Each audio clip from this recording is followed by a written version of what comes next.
সেই রাতে মরুভূমির বুকে এক অদ্ভুত আলো নেমে এসেছিল। না চাঁদ, না তারা, না কোনো প্রদীপ। সেই আলোর কোনো উৎস ছিল না, অথচ সেই আলোতে এক ডাকাতের জীবন চিরতরে বদলে গিয়েছিল। আজ আমি আপনাদের শোনাবো এমন এক সত্য ঘটনা, যেখানে এক পাপী মানুষ দেখেছিল নূরের ছায়া, আর সেই ছায়াই তাকে নিয়ে গিয়েছিল আল্লাহর দরবারে। ভিডিওটি শেষ পর্যন্ত দেখুন, কারণ শেষে এমন কিছু ঘটবে যা আপনার চোখে পানি এনে দেবে। বহুকাল আগের কথা, আরবের এক প্রান্তে ছিল এক বিশাল মরুভূমি। সেই মরুভূমির বুক চিরে চলে গিয়েছিল এক পুরনো বাণিজ্য পথ। ব্যবসায়ীরা উট নিয়ে এই পথে চলত। সঙ্গে নিয়ে যেত স্বর্ণ, রেশম, খেজুর আর মূল্যবান জিনিসপত্র। কিন্তু এই পথে চলা ছিল ভয়ঙ্কর, কারণ এই মরুভূমিতে বাস করত এক কুখ্যাত ডাকাত। তার নাম শুনলেই বড় বড় বণিকদের বুক কেঁপে উঠত। সে ছিল লম্বা, কালো দাড়িওয়ালা, চোখে আগুন, পরনে ছিল ছেঁড়া কালো জুব্বা, কোমরে ঝোলানো বাঁকানো তলোয়ার। সে কত মানুষকে হত্যা করেছে, কত সংসার ভেঙেছে, তার হিসাব নেই। তার হাতে রক্তের দাগ এতটাই গভীর ছিল যে নিজেও মাঝে মাঝে রাতে ঘুমাতে পারত না। একদিনের কথা, পূর্ণিমার রাত। মরুভূমিতে ঠান্ডা বাতাস বইছিল। ডাকাতটি একটি বড় বালির টিলার পেছনে লুকিয়ে বসেছিল। তার চোখ ছিল দূরের পথের দিকে। সে অপেক্ষা করছিল কোনো ব্যবসায়ীর কাফেলার জন্য। হঠাৎ দূরে সে দেখতে পেল এক আলো। না, কোনো মশাল নয়, না কোনো প্রদীপ, এক উজ্জ্বল স্নিগ্ধ সাদা নূরের আলো, যা ধীরে ধীরে এগিয়ে আসছিল মরুভূমির বুক চিরে। ডাকাতটি অবাক হয়ে গেল। সে চোখ কুঁচলে আবার তাকালো, কিন্তু আলো তখনও সেখানে। আর সেই আলোর মাঝেই কেউ একজন হেঁটে আসছিল।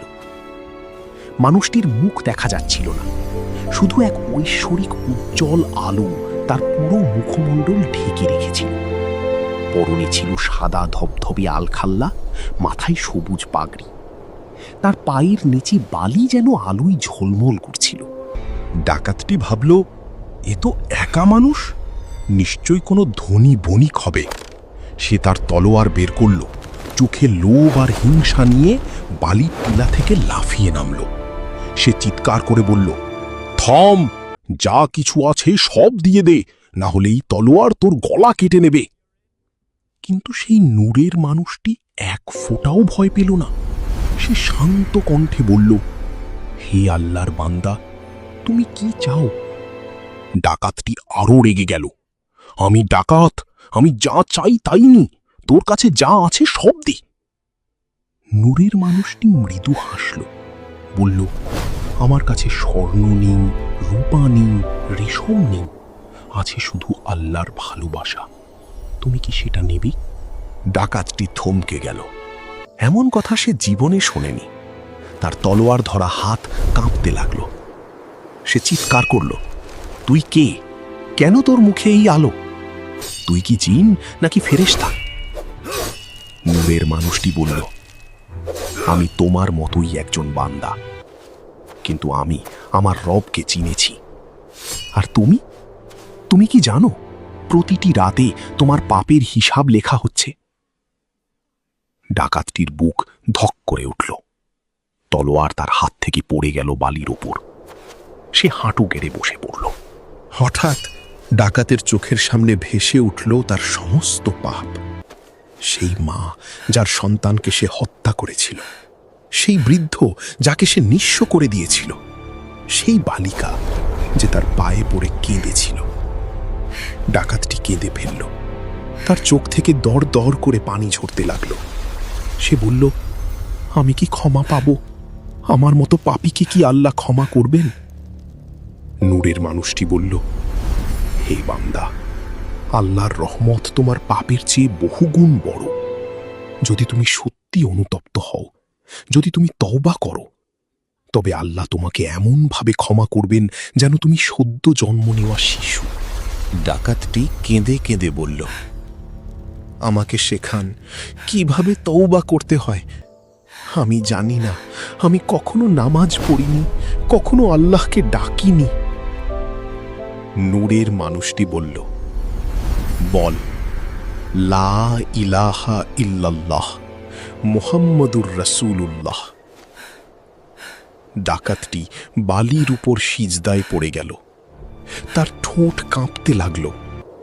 সে বলল, লা ইলাহা ইল্লাল্লাহ মুহাম্মাদুর রাসূলুল্লাহ। সাথে সাথে চারদিকে এক অদ্ভুত শান্তি নেমে এলো। মরুভূমির বাতাস থেমে গেল। আকাশের তারাগুলো যেন আরো উজ্জ্বল হয়ে উঠল। ডাকাতটি যখন সিজদা থেকে মাথা তুলল, সে দেখল নূরের মানুষটি আর সেখানে নেই। শুধু সেই উজ্জ্বল আলো ধীরে ধীরে আকাশের দিকে উঠে যাচ্ছে। সে বুঝতে পারল এ ছিল আল্লাহর কোনো প্রিয় বান্দা, কোনো নবী অথবা কোনো অলি, যাকে আল্লাহ পাঠিয়েছিলেন এই পাপীকে হেদায়েত দিতে। ডাকাতটি বালির উপর বসে কাঁদতে লাগল। কিন্তু এ কান্না দুঃখের নয়, এ কান্না আনন্দের, এ কান্না ফিরে আসার কান্না। সেই রাত থেকে ডাকাতটি বদলে গেল। সে তার তলোয়ার ভেঙে ফেলল, তার কালো জুব্বা ছেড়ে পরল সাদা পোশাক। সে ফিরে গেল শহরে। যাদের সে কষ্ট দিয়েছিল তাদের কাছে গিয়ে ক্ষমা চাইল। যাদের সম্পদ চুরি করেছিল তা ফিরিয়ে দিল। অনেকেই তাকে চিনতে পারল না, কারণ তার চেহারায় ছিল এক অদ্ভুত নূর। সে মসজিদে গেল, ইমাম সাহেবের কাছে শিখল নামাজ, কুরআন, ইসলামের পথ। দিনে দিনে সে হয়ে উঠল এক ইবাদত গুজার মানুষ। বছরের পর বছর কেটে গেল। সেই ডাকাত হয়ে উঠল এলাকার শ্রেষ্ঠ এক বুজুর্গ। মানুষ দূর দূরান্ত থেকে আসত তার কাছে দোয়া নিতে। মৃত্যুর সময় এলো। তার চারপাশে বসেছিল তার শিষ্যরা। সবাই কাঁদছিল, কিন্তু সে হাসছিল।